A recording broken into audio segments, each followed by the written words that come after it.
good morning, precious listeners. I greet you this morning in that wonderful, mighty, almighty name of our Lord and Savior, Jesus Christ of Nazareth.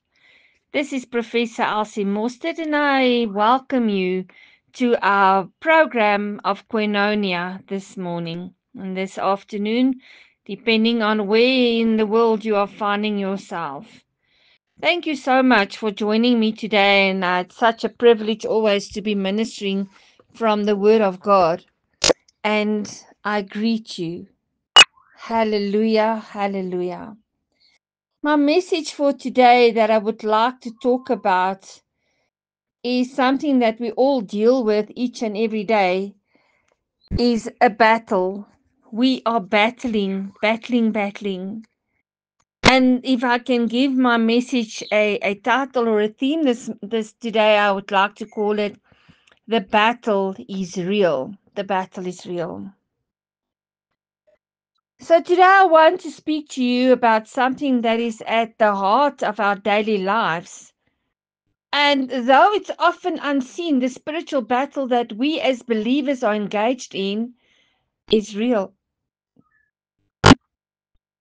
The Bible makes it clear that the battle is not just a metaphor, but that it's a very real spiritual reality that we must recognize.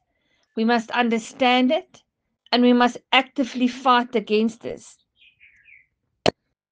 In Ephesians chapter 6, verse 12,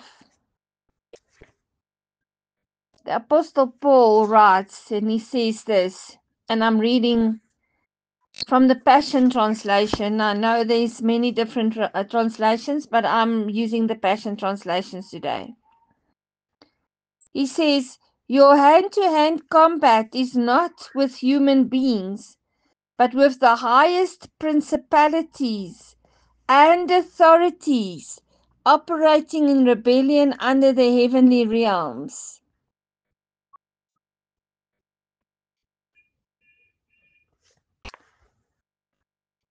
We also read it in a another Bible which says, "For our struggle is not against flesh and blood, but against the rulers, against the authorities, against the powers of this dark world, and against the spiritual forces of evil in the heavenly realms."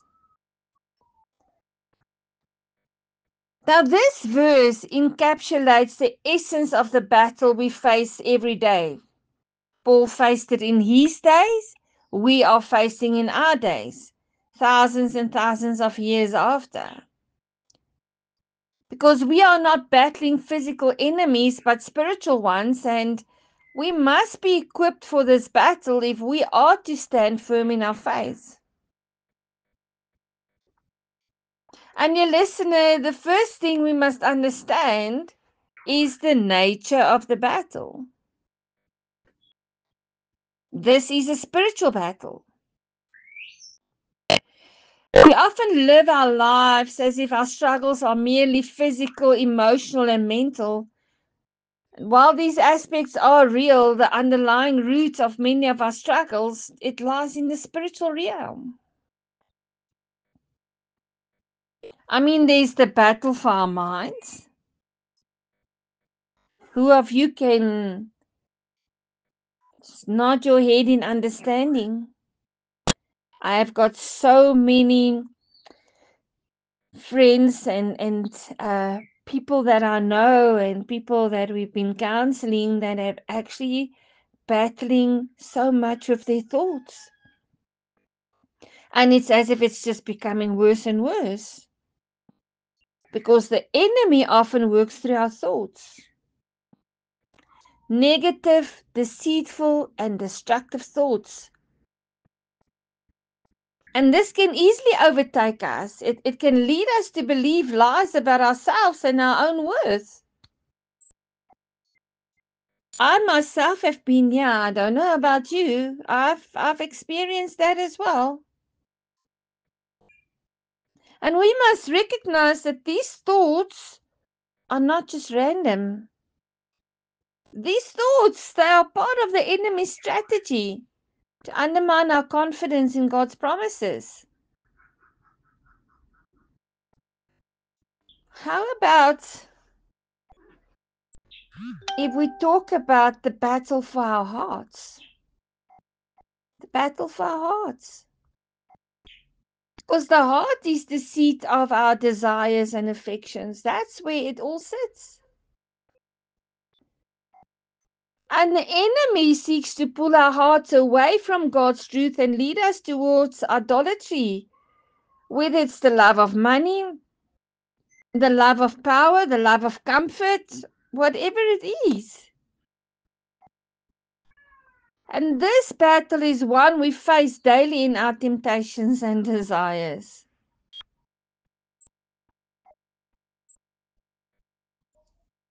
If you can identify with any of what I'm talking about, you are not alone. You are not alone.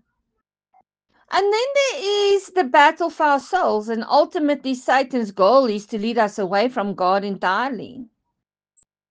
He wants to steal, kill, and destroy. John 10 verse 10. His attacks are aimed at our very souls. And if we are not vigilant, we risk being deceived into walking away from the salvation we've received through Jesus Christ.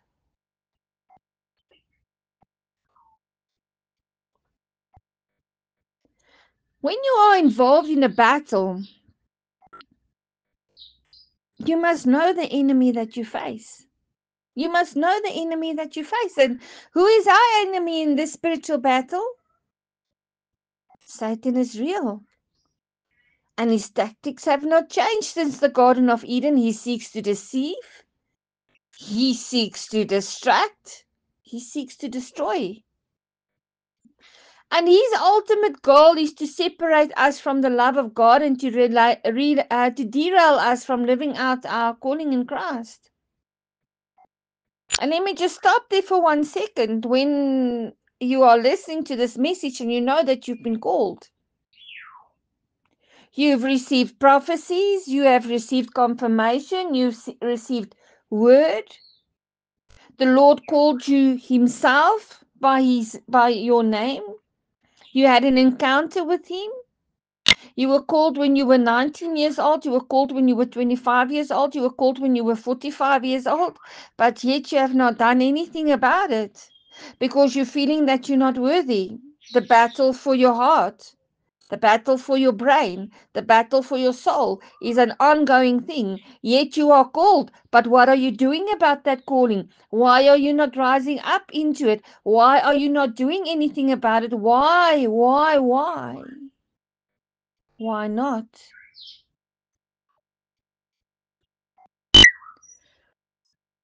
Because the devil he has got a goal. And that goal is to separate you, O called one, O chosen one, O loved one, from the love of God and to derail us from living out our calling in Christ.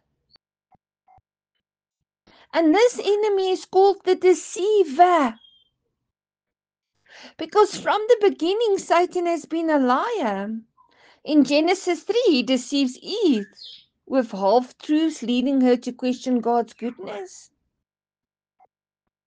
Isn't it that similarly he attempts to deceive us today by distorting God's word and causing us to doubt his promises? This enemy that we are battling with, this enemy is an accuser. In Revelation 12 verse 10, Satan is described as the accuser of the brethren. Isn't it that he loves to remind us of our past mistakes, our sins, our failures? You see, dear listener, he wants you and me to believe that God can never forgive us and that we are unworthy of his love because he's the accuser. Because he wants to remind us of our past, and it's time for us to remind him of his future. Because the truth is written up in Romans 8 with verse 1. There is no condemnation for those who are in Christ Jesus. This enemy is also the tempter. How many times have you been tempted? How long have you been in the ministry yet you're being tempted? What is stopping you from going into your ministry? Temptation. Satan tempted Jesus in the wilderness in Matthew 4. And exactly so, he continues to tempt believers today. He uses our weaknesses and our desires to lure us into sin. He offers shortcuts to satisfaction, but those shortcuts, they will lead to destruction.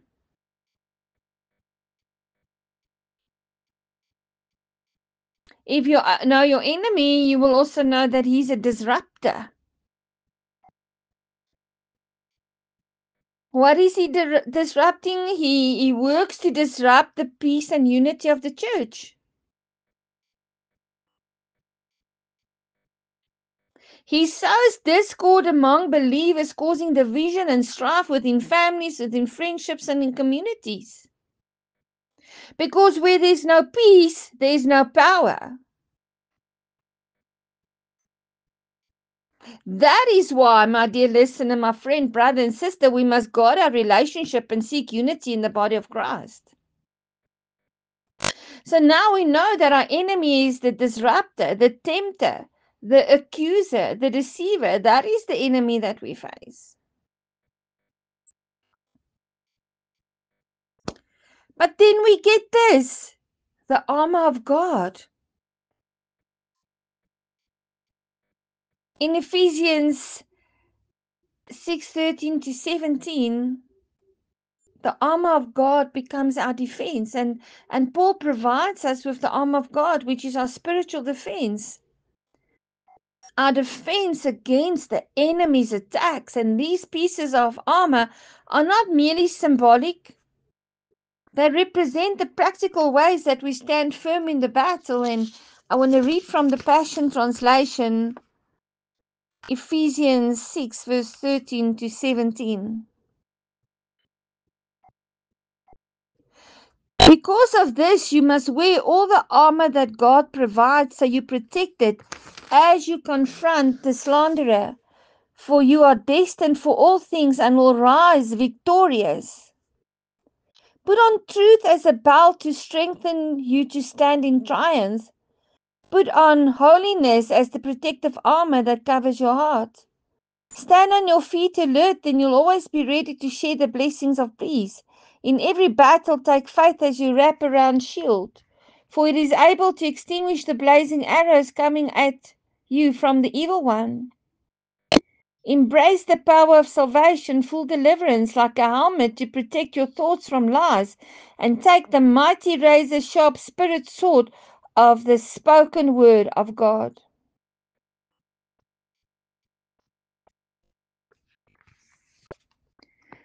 Paul tells us to take up the belt of truth, and truth is the foundational. Without truth, we are vulnerable to lies and deception, now that we know who our enemy is. The truth of God's word is what keeps us grounded. It helps us recognize when we are being misled by the enemy.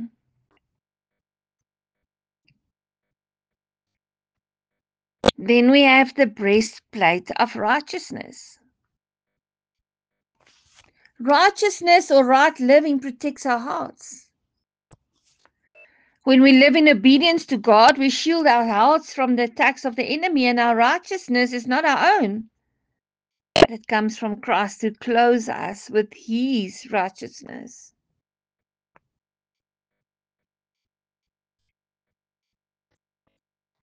Then the shoes of the gospel of peace. As believers, as called ones, as chosen, we are called to share the good news of Jesus, the free gospel of Jesus Christ. And when we stand firm in the gospel, we bring peace to others and to ourselves. And the gospel is the foundation of everything we do. And it empowers us to walk confidently through life. Then we have the shield of faith, and faith is the shield that protects us from the enemy's fiery darts. You see, when Satan throws those temptations, those doubts and fears our way, it is our faith in God's promises that helps us to stand firm. Then we have the helmet of salvation, and salvation protects our minds. This enemy, this disruptor, this deceiver, this tempter often attacks our thoughts and our identity.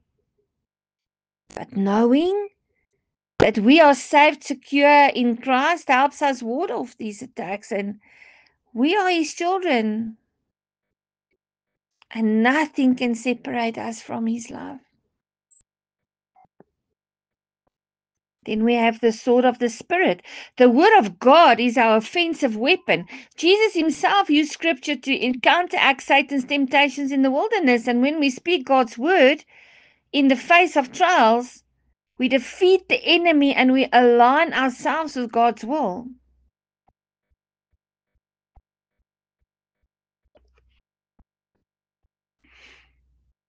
Not only does Paul tell us to put on the full armor of God, he also gives us a call to action. He tells us to stand firm. Knowing the battle is real, we must take action, and the Bible does not tell us to be passive in the fight. Instead, it calls us to be vigilant, to be active in prayer, and to stand firm in our faith.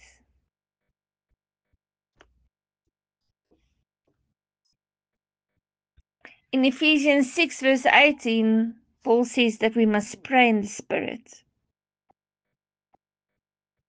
Because prayer, this is our lifeline in this battle. It is through prayer that we draw near to God and we seek His strength. And the Holy Spirit helps us pray when we don't know what to say, and He empowers us to stand firm. That's why we must pray in the Spirit.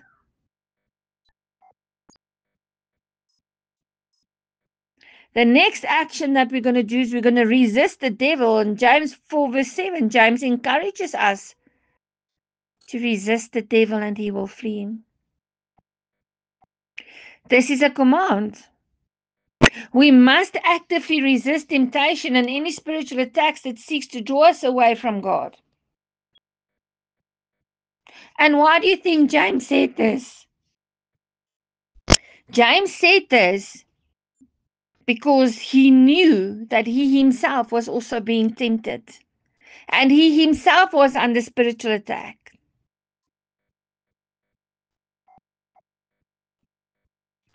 And then the next action that we have to do is in Ephesians 6 verse 10. Be strong in the Lord, stand firm in the Lord. Because our strength does not come from ourselves, but from God. I don't know about you, but I know that we are to rely on His power, not our own, to fight this battle. Or any battle that we are encountering. Because it's God's strength that makes us more than conquerors. Romans 8 verse 37. We cannot do this in our own strength.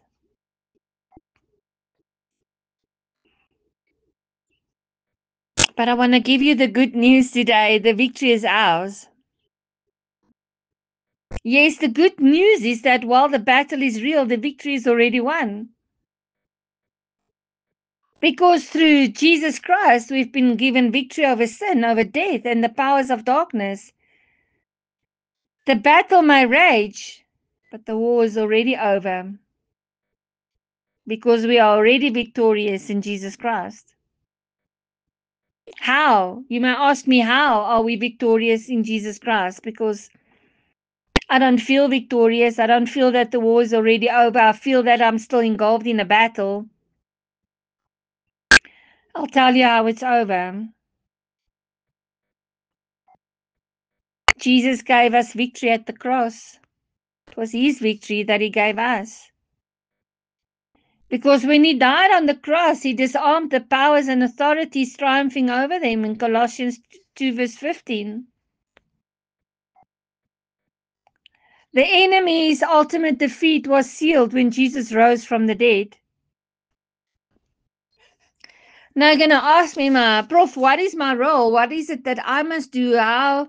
Because I'm engulfed in a battle. I'm broken. I'm alone. I feel defeated. My thoughts are all over the place. I am on medication. I've got anxiety. I suffer from depression.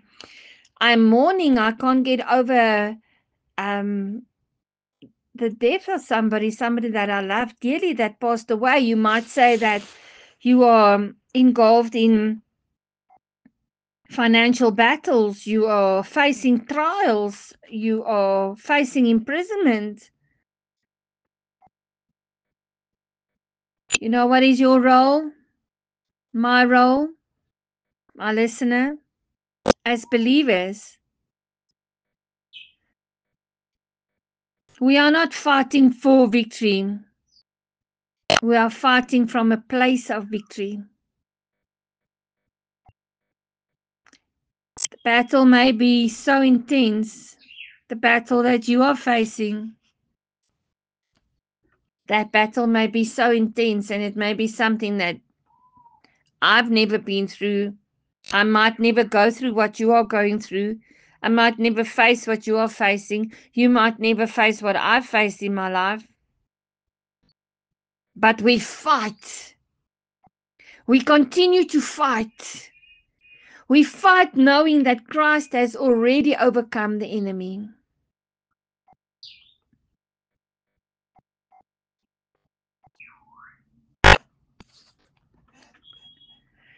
Whatever it is that you are dealing with, make sure that you put on the full armor of God. Make sure that you stand firm. Make sure that you face your battle from a place of victory. Speaking positivity into your situation, clearing it of all negativity. Making sure that you know your enemy, and just knowing and reminding your enemy that the battle belongs to the Lord. Although you are the one that's going through the fire and you are the one that's going through the storm, you are the one that is facing this financial crisis. You are the one that is facing this disease. You are the one that's facing this loneliness that's over you, this anxiety, this uphill battle. But I want to encourage you, stand firm. Stand firm. Because victory is assured. I encourage you today to recognize that the battle that you are in is real. This battle is not a battle of flesh and blood. This battle is a spiritual one.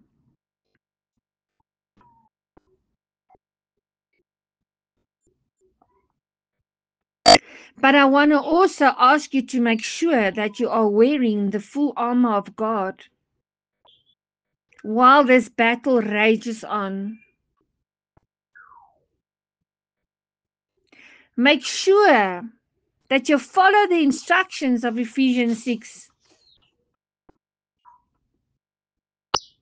Make sure that you are protected.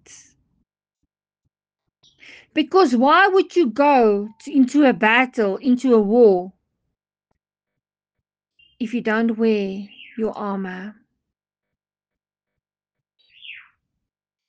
We do not face this battle alone.